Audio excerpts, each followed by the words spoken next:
আমরা বরাবরই জানি পোল্যান্ড একটি শক্তিশালী ফুটবলের দিক দিয়ে একটি শক্তিশালী দেশ। এখানকার শিশুরা যতটা সুযোগ সুবিধা পাচ্ছে খেলাধুলা করার জন্য, সেক্ষেত্রে কিন্তু আমাদের বাংলাদেশিরা এভাবে সুযোগ সুবিধা পায় না। একটা স্কুলে দেখেন কি সুন্দর একটা খেলার মাঠ আছে, এখানে বিভিন্ন ধরনের খেলার মাঠ আছে, ফুটবল থেকে শুরু করে ভলিবল, টেনিস সব।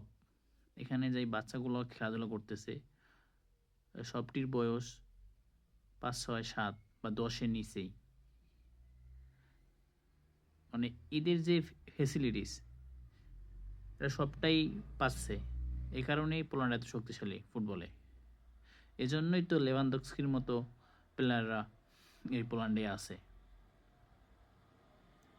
আমাদের দেশের শিশুরা এরকম সুযোগ সুবিধা পেলে অবশ্যই আমাদের দেশ একদিন ফুটবলে এগিয়ে যাবে, এই আমাদের প্রত্যাশা।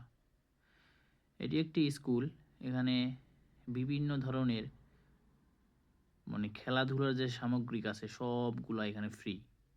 এই যে এখানে একটা মাঠ দেখতে পাচ্ছেন, এখানে আরেকটি মাঠ দেখতে পাচ্ছেন, এখানে ভলিবল খেলার মাঠ, টেনিস বা যে কোনো খেলতে পারবে। এটা হচ্ছে একটা ফ্রি জিমনেশিয়াম। এখানে সবাই এসে কায়িক ব্যায়াম করতে পারবে।